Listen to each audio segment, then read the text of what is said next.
Sure. Let's play some hockey.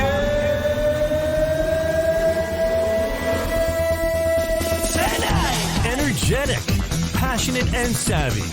Gooch Live. Brought to you by the good people at the Hockey News and Sports Illustrated. And now, ladies and gentlemen, the Gooch. Here they come. Hey, it's the Gooch. I am back.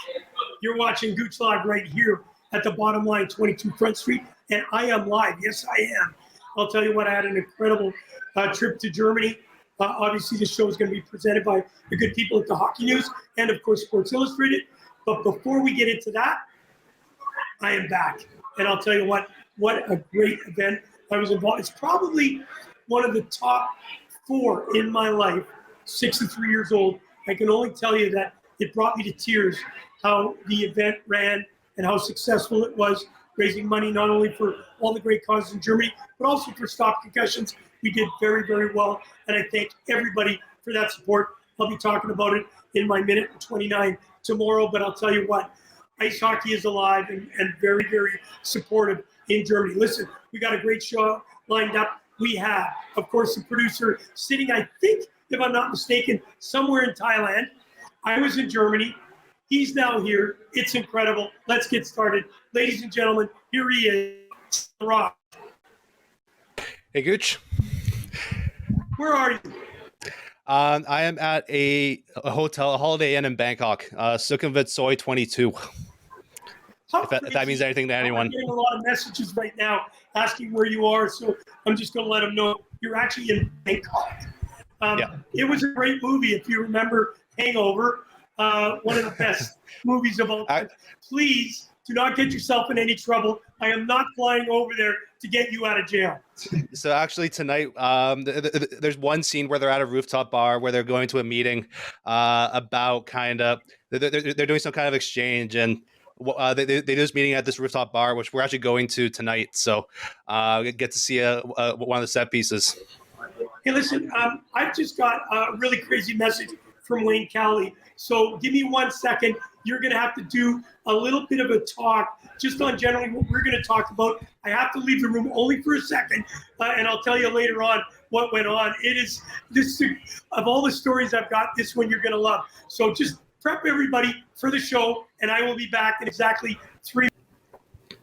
All right, so without Gooch there, it's been a while since we've done a show. I mean, it's been about a week. I think last Wednesday was our first show with Carrie gone, and then with me traveling over to Asia, it's just been a logistical nightmare for us. But we're wrap up some things from last week, and then kind of some things that have come up over the last few days in the NHL. So you've talked about last week. We have Alex Ovechkin, second in the NHL in goals now, tying Gordie Howe with 800 goals. Only 94 behind Wayne Gretzky.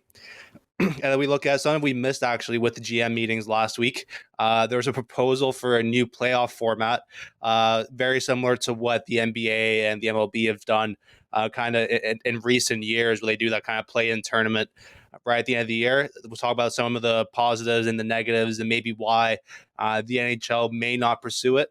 And then some news about regional networks as well. A lot of them seem to be struggling with some of the new kind of updated things, but probably one of the bigger topics for today actually was the playoff format. And like I said, to be following the same steps as the NBA and the MLB, where they do a 1 through 10 seeding instead of the 1 through 8 that the NHL and the NBA used to do.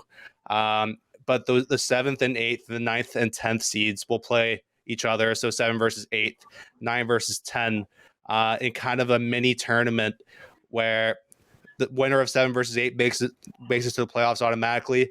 The loser of 7 versus 8 plays the winner of 9 versus 10 to make the playoffs. So those 8th or 9th, 10th seeds have to win two extra games to make it to the playoffs, whereas that 7th seed only needs to win 1. Gucci, you there?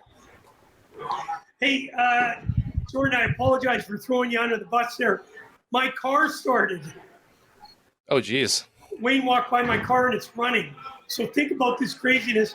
Be very careful with your keys. I don't know how it happened. I turned the car off and it was running across the street. Thank God nobody stole it. How much fun would that have been? Anyways, Jeez. thank you for prepping us for the show. Of course, one of the things that obviously is coming up, there's a lot of hockey going on. There's a lot of great stuff going on. But before we get into all that, I did want to say, man, am I looking bad with the Toronto Maple Leafs? I did not think they would be where they are today. I got to be honest. And that they thoroughly destroyed the Tampa Bay Lightning last night. Yeah, and I mean, there's a bit of controversy there, but I think Mikhail Sergachev did get suspension for that slashing he had. But no, I mean, this Leafs team has just been an absolute terror over the last little bit. I mean, they had that loss to the Rangers last week, but they smoked Anaheim, which we were kind of concerned about last week as well. They played a decent game against Washington, just couldn't get it out. But that Tampa Bay game, that was a big statement game for that team. Gooch? Now I know you're popping in and out a little bit, Jordan. Obviously, you being in Bangkok, it takes a little while for the waves to get over here. So I certainly hope that everybody can hear you. But yes, they are certainly looking like a team that is on a destiny. I've challenged them. I've challenged Billy G. You and I've talked about the goaltending. We've talked about the defensive core, the offense, all that. They are certainly looking solid. Yeah, and and there's a bit of a weird thing. I can't remember which game it was, but Michael Bunting was getting sent off the ice. There was a little bit of a mess up, and Chip Kelly was the linesman who just kind of, for whatever reason, just felt he needed to play a bigger part than in the game than he should have, and just kind of physically pushed Michael Bunting down the tunnel. It was a really, really brutal scene, and there's some videos and some other things kind of circling around, some media comments about Chip Kelly. He was an AHL player, played against Bunting, played against Andreas Johnson. There was a big blindside hit that everyone's up in a roar about. This guy's an NHL ref. At the end of the day, most of you guys are pro players, but regardless, that's a really ugly scene for I think it's Jim Kelly as the linesman, who just wouldn't have anything from Michael Bunting, and just kept throwing him off. It was just a really, really ugly scene. Hey, listen, a lot of great comments already coming in. Robert Wine, thank you for joining us. Sandy, how are you? Merry Christmas, Gooch. Trick shot Sandy in Winnipeg. He is absolutely the best when it comes to trick shots. I saw him in Winnipeg with the Hanson brothers. Jordan, he kind of looks like you and I hitting a golf ball, but he actually can hit it straight. And if he wants to go right, he can actually hit it right. If he wants to go left, he can hit it left. You and I just do that arbitrarily, so it's kind of fun. Thank you for joining us, Sandy, all the way from Winnipeg. Ian Grant Cobb, you're in Belleville. I was in Germany yesterday trying to get out of Jordan. Had I not got out on last night's flight, they predicted I wouldn't get back probably until after Christmas. And, of course, you were already on your way to Hong Kong and now in Thailand. This is a worldwide event with Gooch Live, and certainly it's really exciting. Barry Shelley, Merry Christmas. Of course, thank you so much. Thank you, Ellie. Pictures, so thank you for that. And, of course, Carrie, from my end, Jordan is perfect in both audio and, of course, sound. That's great to hear. Hey, listen, Carrie Stevens, thank you for joining us. Let's get into it. Alexander Ovechkin. Before we talk about the Gordie Howe thing, I'm going to put you on the spot. Will he break Wayne Gretzky's record? Yeah, and it's going to be soon. I mean, he's 94 goals behind Wayne Gretzky. And if you're looking at kind of his goal per game pace, he's projected at 51 goals this year. He has 20 so far. Actually, this was a couple of days ago, so it might be those numbers may have changed, but which would have put him at 831 goals by the end of the season, only 63 behind Wayne Gretzky. And with that, and at the goal per game point pace that he's putting up, he only needs a season and a half to catch Gretzky. So barring any real significant injuries, I think he does it maybe halfway through the season after next, maybe. It was great to see him with Marty and Mark, of course, the Howe sons of Gordie Howe. Listen, right after the show. You're going to be excited. In the next couple of days, you're going to hear an incredible interview that I'm going to host with Sean McMorrow, the sheriff. We're going to be doing that tonight. Really excited about that. Get ready for that. On the Alexander Ovechkin, he's one of those players that play the game. He plays both ends of the rink well, more offensively than defensively. But what's really cool about him and the difference between him and Gretzky is the physicality. This guy's a tank. Like he runs people over for a living, and that can create some issues as he goes forward. As you age, injuries could come and play a factor. Jordan, your thoughts on that point? Yeah, there's been a bunch of kind of, I don't want to say controversies, but a lot of question marks surrounding Alex Ovechkin and when he was first coming into the NHL.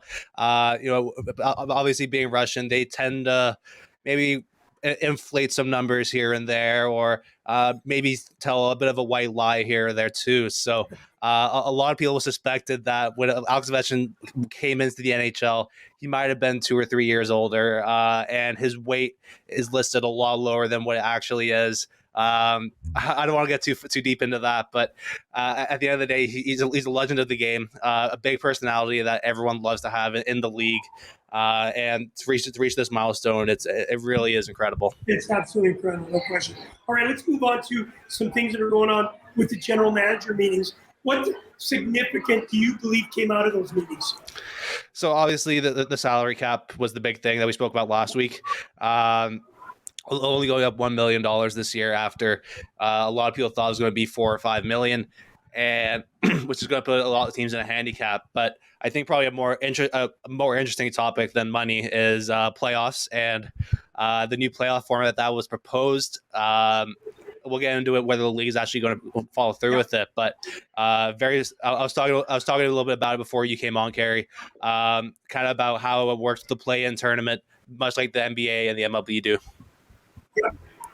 And I've always thought that the NHL should always have an identity on their own, but it seems they're now starting to try and follow the successes of other organizations. Are you comfortable with that? 100%. I mean, the format we switched to now is actually a little more similar to an NFL, where the top team in each division makes the playoffs, and then there's a couple of wild cards throughout the conference.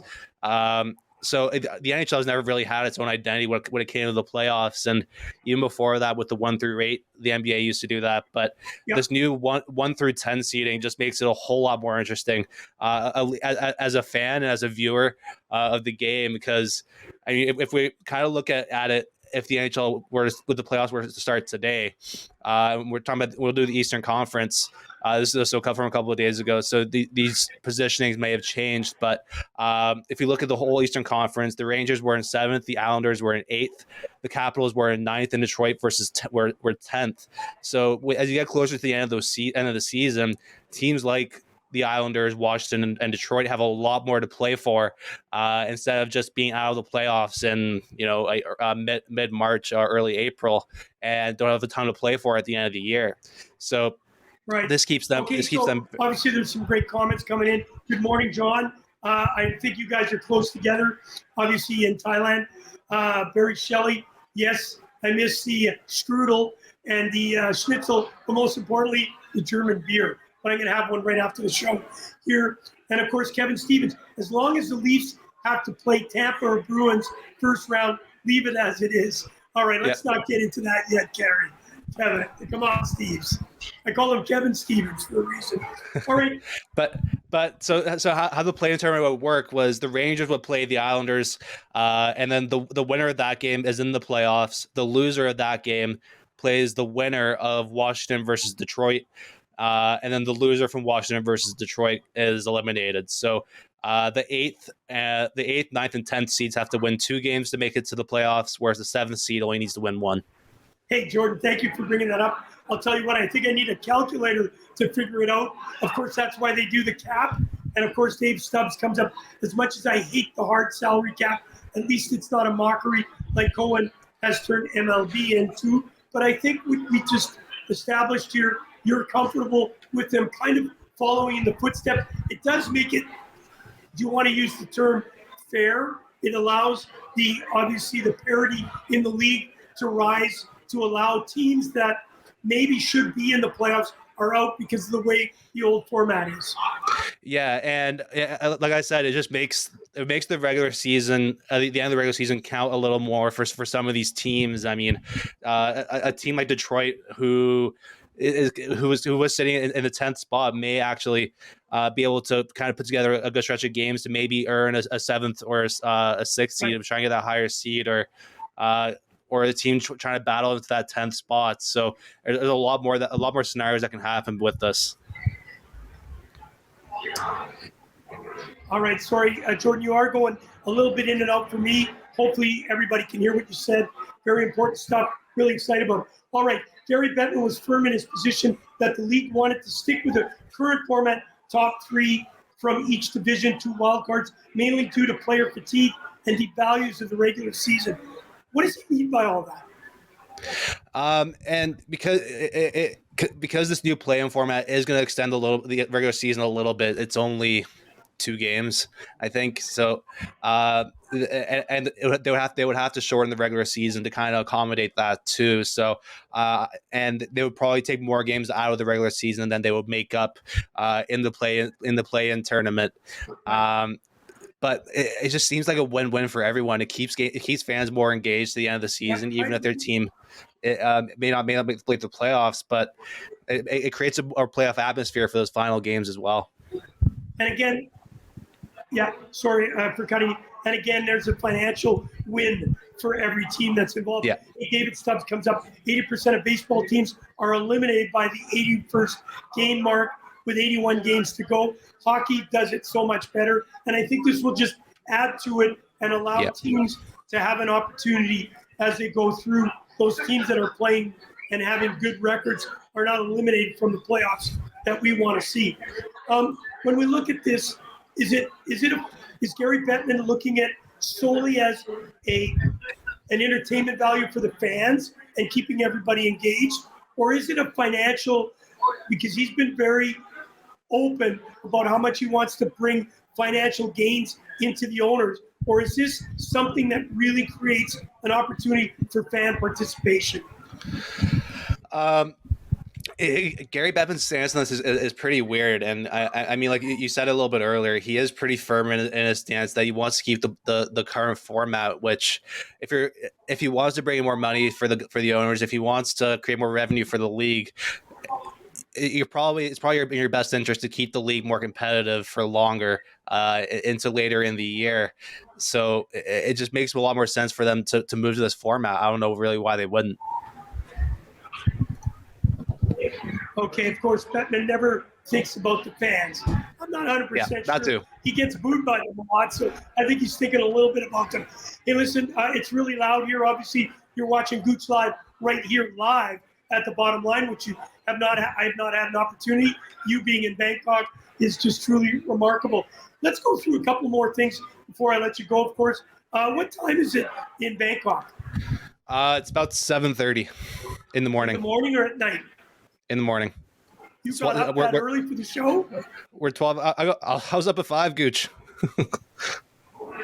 Hey, of course, you're probably dealing with jet lag. You know, this has been brought to you by those good people at the Hockey News and Sport, and they're going to be really, really complimentary to you that you're up this early. Thanks for doing that. One of the things that I noticed, and I know you put in the notes today, one of the things that I noticed that there's some issues with regional networking right now, not only in the NHL, NBA, but MLB. They're faltering a little bit. What have you heard about that, and what effect will that have on current situation with the NHL and, of course, going forward? Yeah, and the main issue here is with Bally Sports, and if you're outside the U.S., it probably doesn't mean that much to you, but it does mean a lot for a lot of people. So Bally Sports has 21 regional networks throughout the U.S., and they cover everything: NBA, MLB, the NHL, and they do a pretty good job. I like a couple of their personalities, like Pete Blackburn. Frank Saravalli does a little bit of work for them as well, but and it's looking like they're going to have to sell their licensing to show these leagues, and that's looking at about $3 billion. So shareholders are anticipating to go bankruptcy court in the new year. The rights themselves will probably be sold to big tech companies like we've been seeing with the NFL the NBA as well, Facebook, Apple, Amazon, Meta, whatever you want to call it. What about that Twitter dude? Probably not. I don't think Twitter's ever really kind of pursued that yet. That's something that could change, especially with how Elon's been managing Twitter over there. But Amazon does Thursday Night Football on Twitch.tv. Apple started doing some MLB games and NBA games. Facebook as well. So it's going to open up the market for a lot more fans. But at the same time, it's kind of sad to see one of these bigger networks kind of go to the wayside. All right, listen, waiting in the rings. I've got the sheriff coming up. We're going to be doing an interview, which you'll be seeing in the next couple of days. I want to end it off with some of the moves, some of the off-season moves, where you think they've been, which ones have worked, which haven't. Jack Campbell, 8-6-0, 4.04 goals against, .875 save percentages. I'm not sure everybody's happy with this. Obviously, with 5 years, $5 million per. What's going on in Edmonton, and where does Jack Campbell fit in these off-season moves? This is the big kind of stat here. He is at a minus 11.31 goals saved above expected, and if you look around the league, most goalies are in the positive. Jack Campbell's a minus 11 right now, so I don't want to say it's historically bad. I'm not too sure about that, but it is among the worst goalies in the league. And this is taken from from scoring chances, from regular shots, is all weighted differently into a scale, and it generates that number. But there's a big risk with the Oilers signing Campbell. He's only started more than 30 games once in his career, and he was shaky at best in that last year in Toronto. So he's been losing some games to Stuart Skinner, who just signed a big extension as well for a few years. Yep.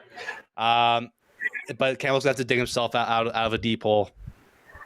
No question. And I think there were a lot of expectations when Campbell came in. Everybody was saying, this is our goaltender. Even McDavid, when he faltered a little bit, McDavid did state he is their guy. But I don't think that's the case right at this moment. That off-season move doesn't look exactly where the Edmonton Oilers needed to be. Let's move on to one of your favorites, or one of your players that you like, Ryan McDonagh to Nashville.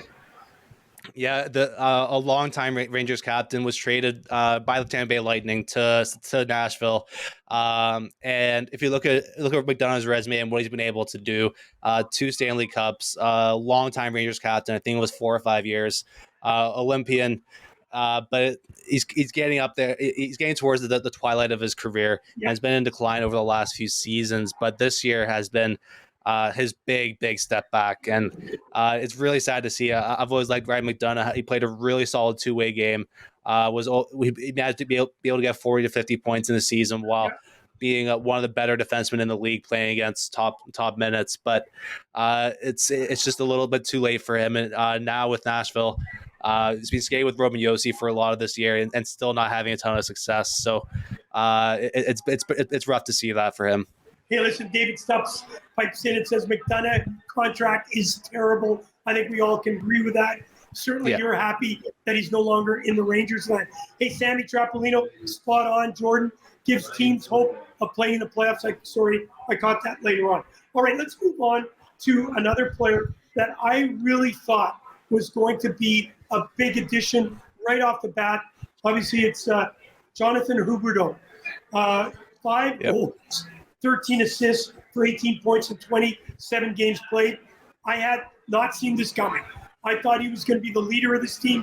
Obviously, the other additions that they have and the players that are around him. It's not like he doesn't have a lot of great pieces to work with the Lindholms and of course, with Kadri. It just doesn't seem he fits right now. What's going on with Huberdeau? He is a hell of a hockey player, and there's just something not right. Yeah, and it's really tough to kind of put your finger on it. And it just doesn't seem he has be able to build the chemistry that he had in Florida with guys like Barkov and Reinhart and Sam Bennett. So it is kind of sad to see, because he is an elite talent in the league and one of the pure playmakers that they're just incredible to watch. But traded from Florida this offseason, we know he's an elite talent. Hopefully he can turn it around. It just hasn't been able to work out this year. But a guy with Huberdeau's talent, you have to believe he turns it around. Well, and David Stubbs, a great comment here. Will be just fine when he learns how to play Sutter's hockey. Very good point, because Florida did not really expect him to be a defensive, and that with Sutter hockey, that's the number one objective. I think he's going to be fine. I think as this team grows, Huberdeau is going to be one of the leaders that's going to take this team into the next playoff run. And I truly believe this is a very good Calgary team, and I think they're sitting in a pretty good position. Obviously, with Nazem Kadri, I don't think you could be disappointed. 11 goals, 11 assists, 22 points, 30 in 30 games. He's playing gritty hockey. He's playing like he did in my opinion, the type of hockey that you need to win in the playoffs. Your thoughts? Yeah, and if you look at Nazem Kadri's numbers and expecting him to put up the amount of points he did last season, I just don't think he'll ever be able to do that again. But this is a very, very good year for a guy like Nazem Kadri. Last year you kind of put that behind him. That was just ridiculous. But he's been a solid player for Calgary. They've been able to put him in many spots throughout the lineup, on the penalty kill, on the power play, for first line, second line, third line. He can do it all, and he's been able to do that as well. So they've had him play some different roles this year. Like I mentioned, they've put him with Mangiapane and Dylan Dubé to create more of a bit of a checking line, be a little aggressive and create some chances close to the net. But they also try him out with guys like Jonathan Huberdeau and Tyler Toffoli, just to maybe facilitate some more offense. I mean, this is a guy who can do it all, and he's enjoying a good year in Calgary. And we hope for the Calgary Flame fans that he can turn it around for Huberdeau and get that spark, and get him back to where he's at. Here's another nice one. Vincent Trocheck for the New York Rangers. I know you're a big fan of it. 10 goals, 11 assists, 22 points, 31 games played, signed a 6-year, $5.6 million. They're trying to find a role for him. He's not exactly where they wanted to. He thought he would be that missing piece that would sit very nicely. Are you being a Rangers fan, you can speak directly to this. Are you happy with where Trocheck is right at this moment? And I shouldn't be complaining, considering that Trocheck's been having a great year numbers wise with 22 points. But it's the lack of being able to find a role for him. They brought him in to replace Ryan Strome, who they didn't want to pay. They let him walk to Anaheim in the offseason. But Ryan Strome, his pretty much only role was to skate with Artemi Panarin and feed him the puck, or just be in the right position to bury something that Panarin gives him. So Trocheck, not that kind of player, hasn't been able to find the success with Panarin. And as a result, the Rangers have to move up the lines from what's worked for them so well last year. Last year, they had that first line with Zibanejad, Chris Kreider, and a rotating cast of Andrew Kopp or Frank Vetrano, different guys in there. But now they have to move Panarin up with Zibanejad and Kakko or Lafreniere up on the line with them, which just kills their forward depth. I mean, instead of having two lines that can generate 100 points in a season, over 100 points in a season, now they're all up on one line. So the Rangers are going to have to kind of figure out this new world and Trocheck this new role. But I think that he's now down on the third line with Chris Kreider and Barclay Goodrow, some other guys that they're trying out down there. You're muted, Gooch. Muted. Sorry. You mentioned in the notes, and the way you look at it is very, very specific. Sometimes players, even though they're talented, the chemistry just doesn't work. And I like what David Stubbs says here. Trocheck fit would have been better with the Canes. The Rangers have too high expectations of him. Are you believing in that? Is that something that's true? He's good. He's a solid player, but not an elite one. Your comments on David Stubbs' commentary on Trocheck. Yeah, and I don't think they ever wanted Vince Trocheck to be a quote unquote elite player. They really just needed him to be that Ryan Strome. Ryan Strome is not an elite player by any means, and he was able to just work with Panarin and We've watched them play together. They're just in sync, and maybe that's just something that's going to come with time with Trocheck. But they did sign into a big deal, 6 years, $5.6 million with a no move clause. They are banking on this working out. Vincent Trocheck is a great player. I just think he needs to work a little bit more with Panarin, so they can kind of build that chemistry up. But Vincent Trocheck, and Gerard Gallant are good friends. They worked together in Florida for a while. So I think Trocheck's here to stay in New York. Hey, just before we move on to our last, the Darcy Kuemper, Marty Roberts is throwing a little dig in. Sorry about Sid and the boys giving you big L last night to your Rangers. Of course, I don't think you have to be too concerned. I think the Rangers are just fine. They will make the playoffs. Let's see what happens as they go forward. Hey, listen, let's talk about Darcy. Sorry, just one comment from Dave Stubbs here about Trocheck. Is he fast enough to play with Panarin? Yes, I think that the big thing that's not really working out for them right now is that they're both more puck-dominant players. Ryan Strome did a much better job of being able to play off the puck, find the open space, whereas Trocheck is that play-driving player, much like Panarin is. So they need to change up his game a little bit to work with a guy like that. Yeah, very good point. All right, final guy, Darcy Kuemper. I know that you and I question marked it. 2.56 goals against, 0.91 save percentages over 20 games. Signed a 4-year deal, 5.25. He hasn't ever been a huge elite. Did well, obviously, in Colorado winning the Stanley Cup. You and I were both kind of miffed of why they wouldn't go back after him. They let him go. He's been okay. He hasn't been great. He hasn't been bad. Your thoughts on Kuemper and how he's fitting in with his new team? And with Darcy Kuemper, you have to kind of remember that before last season, he's never really had a starting role at any professional level. He'd only started 30 games once, and that was I think it was 1 year in Arizona that he did that. So his second full year as the true number one goaltender, and that's the thing with Darcy Kuemper. You're going to have some good games. You're going to have some bad games. You never know what you're really going to get on any given night. I like him. I hope he can do well in Washington, because if we're looking at the Olympics, we don't have a ton of options, and we're looking at Darcy Kuemper as potentially being the number one for Canada. I hope he finishes the season really strong, because I am worried about Canada's goaltending a little bit.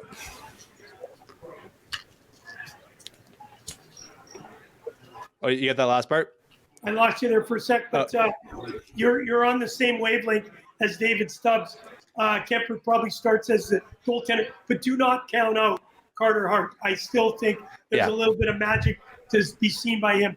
Hey, Jordan, I know you're in Thailand. I know it's taking a little bit of time for the airwaves to get here. Great job as usual, early in the morning. I'm going to bed. You're getting started. What a great opportunity for us, and I'm looking forward to the next couple of days talking to you, talking hockey, and now I get the chance to meet with a sheriff, and we talk a little bit of hockey, and you'll be seeing that over the next couple of days. Jordan, thank you. Have a great day in Bangkok, and don't forget, don't get a hangover. Thanks, Gooch. And just to reply to that, Carter Hart and Tristan Jarry, that's another guy to watch out for. There's another guy to look for. He's had a great year. Hey, listen, obviously a little bit of a fun time, him being in Bangkok, me being back on a jet lag, of course, from Germany. I will be telling you about that tomorrow in Gooch in a minute and 29. Can't thank you enough for joining us here at the Bottom Line, 22 Front Street. It is full, and it's not even a Leafs night, but everybody's anticipating the Leafs making the playoffs and going deep. And, of course, last night they beat one of the best teams in the NHL. So we're looking very forward to bringing you that information. Thank you for joining us here at the Bottom Line, brought to you by the good people at the Hockey News and, of course, Sports Illustrated. Hey, it's the Gooch right here at the Bottom Line, 22 Front Street. And I'll tell you what, I've got an extra special guy. You already know who he is. It is the man. It's the sheriff. Sean McMorrow. What's going on? Not too much, man. I'm just excited to be here. Look at the badge. I know. It shined it up for you and everything. Now, listen, two very distinctly different type of people when we talk about hockey. I got the hands. He's got the hands, but we use them differently. We do. I'll tell you what, it's an honor to have you on. Listen, I wanted to talk to you today, obviously, about Sean McMorrow, the sheriff. And obviously, you're doing a great job on your show. But I thought it was really cool to maybe get you on and talk to you personally about the sheriff and obviously how you became the sheriff. One of the things, if you could talk to us a little bit about the hockey career as a young boy growing up. Obviously, today's a big issue is diversity, and you maybe not have got the same opportunities. You would got maybe more opportunities today, but you certainly had a great career. Talk to us about the beginning. Yeah, well, I mean, the lucky thing for me is I was blessed with having a mother that got me involved with hockey right away. So as soon as my family moved from Vancouver to Toronto, my mom got all four of us in hockey right away. So one girl and three boys. And from there, it's history. So I was lucky enough to be able to stay at the AAA level from 9 years old all the way to Bantam, which was key for me because I was part of such a special group, Carey. So I was just blessed growing up, was with a really strong team and just kept progressing as a player. So how did you get involved with hockey at first? Like you said your mom, did she steer you there? Did you have people that you were watching play hockey that you said, God, that's the game I want to play? To be honest with you, it was all my mom's decision. She brought me to the arena. Thank you, Mom. Yep, We thanks. love Mom. Sheila, yep. And she got me all my equipment. And I remember her telling me my first time on the ice, I was crying. I didn't want to go out there. I was 6 years old. Yeah. So I went out there and I was very upset. And I had a coach come up and say, hey, Sean, can you help me get these pucks together? And then from there, it was history. I went out there and it was a wrap. And I just liked it after that. You know what's fascinating is here we are, two different paths. Yes. It was my mom that got me started. I was very young. I think it was 2 years old, 3 years old, in Winnipeg on a frozen figure eight river that my mother was a speed skater. Wow. And I would get this, I guess, scarf around her waist and she would be skating and I hung on minus 30. It was cold. So we are blessed to have two incredible mothers. My mother's no longer with us, but certainly my love for the game came. So it's great to see. So you got started at a young age. When did you know that's something you wanted to do? Because kids start, they play soccer, they play football, play basketball, baseball, all these different sports. When did you know hockey was your thing? To be honest with you, Kerry, I think it was the OHL. I think it was when I moved away from home. I got drafted to the Sarnia Sting when I was 17 years old. And I think at that point, the OHL is like the NHL for kids. Yeah. And it's that professional that it's considered professional hockey, right? So at that point, I was going to go for it. And I believed that I could make a career out of it at that point. So then now you've got this career. People are looking at you. You're a big kid. Yeah. Same size as I am now when I was 17, 6'4". And still grade 6. That's what I always say. Talk to me about the fact that we all know that the sheriff is in town for a purpose. You know, you had some skill, no question, but everybody kind of pushed you towards being the tough guy. Yes. Was that your choice, or was it the choice of coaches saying, hey, this kid's got some talent, but I think I got to steer him because he's tough, fearless, and that's what I need on my team? Yeah, that's a great way to put it. I mean, for me, it was about opportunity, Kerry. It was an opportunity. There was a role on the team. There was a player that was going to fill that role, and I knew that my best chance to make it to the highest level was to fill that role. So by choice, no. I wish I could be the 50-goal man like you, but I love the game. On. You More, made it 60. You made it to the NHL.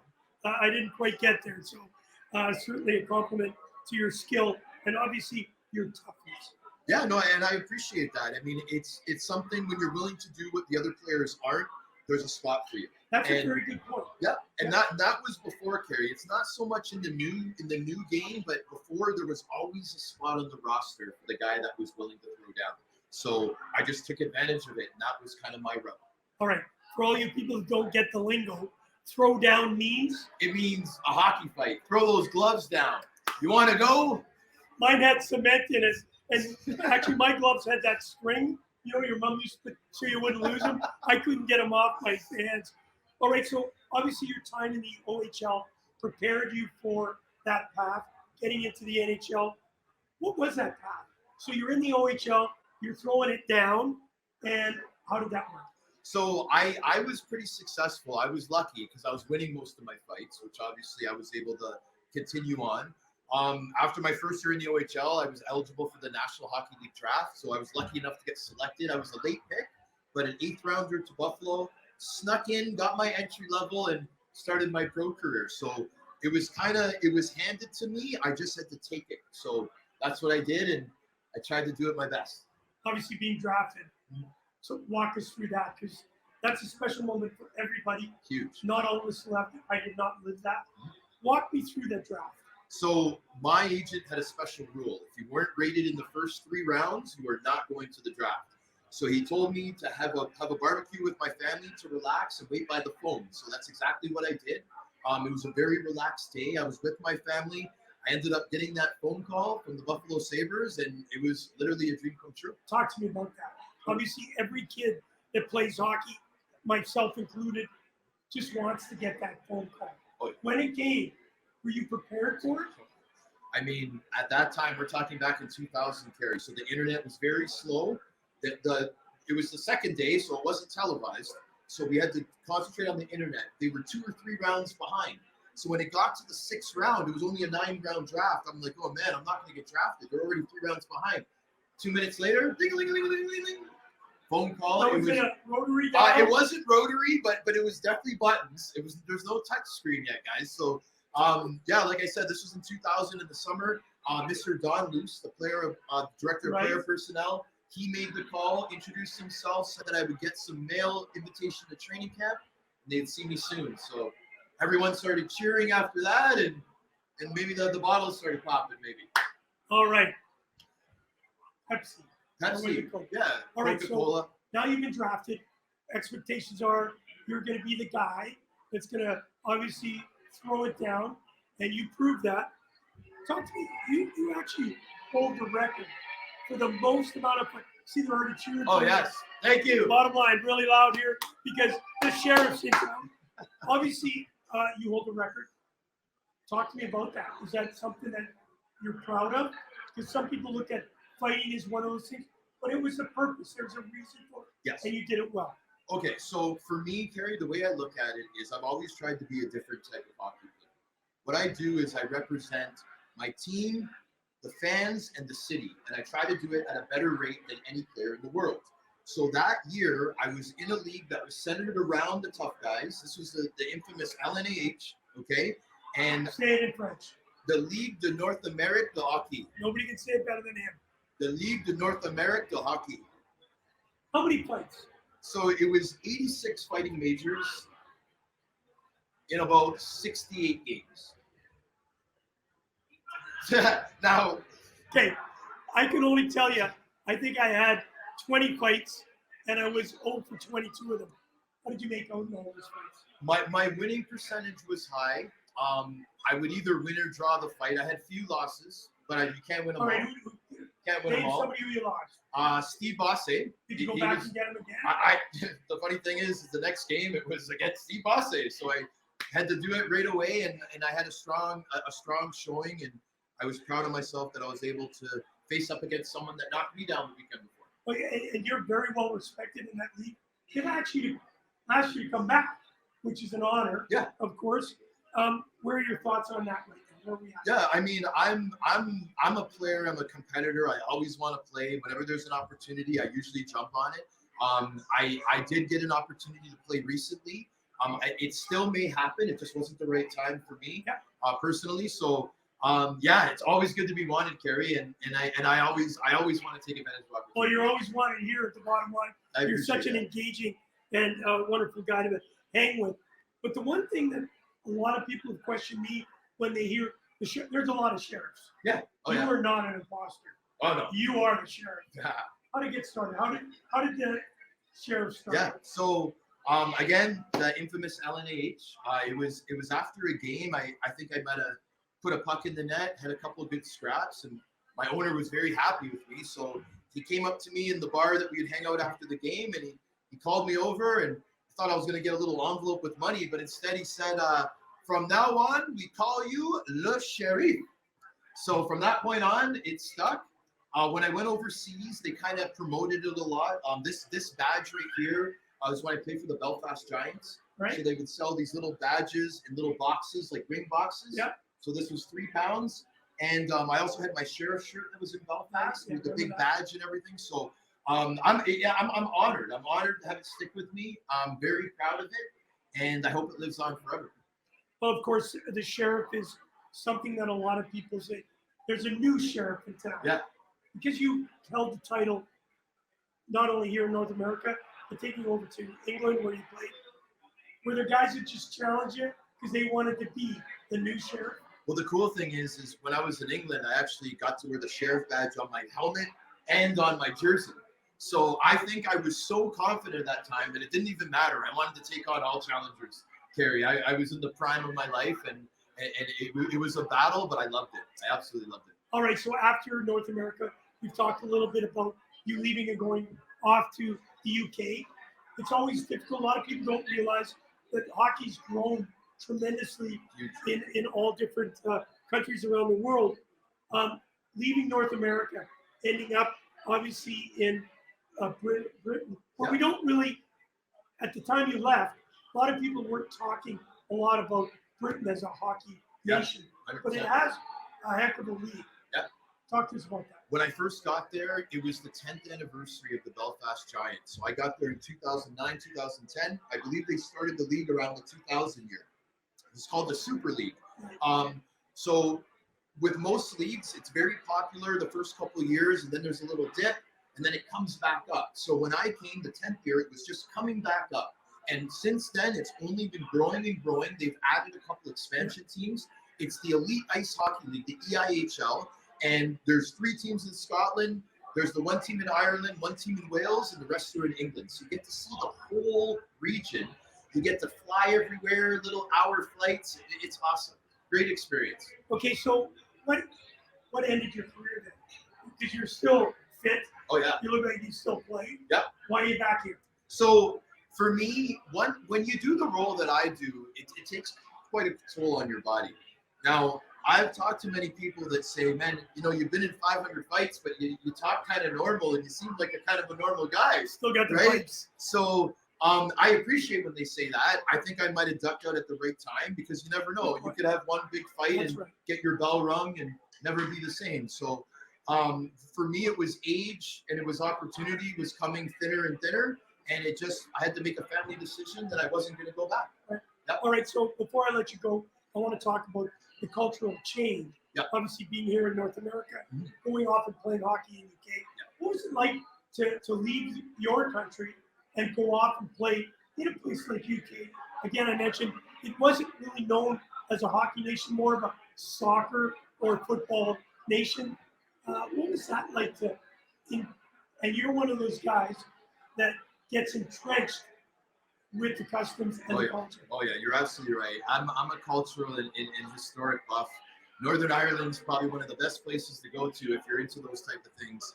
And to be honest, to go over there to experience the culture. Now it may not look like it, Kerry, but I'm actually half Irish, hence the name Sean McMorrow, right? So all right, you know what I'm saying? So I had the ancestry. Couple of Guinness, please. There you go. Yep. Guinness is all the time, and I don't know if you've heard, but the Guinness tastes a lot different over there than it does here. My wife tells me. Oh yes, it's unbelievable. So anyone that ever visits the UK, try the Guinness. It's a lot better than it is over here, folks.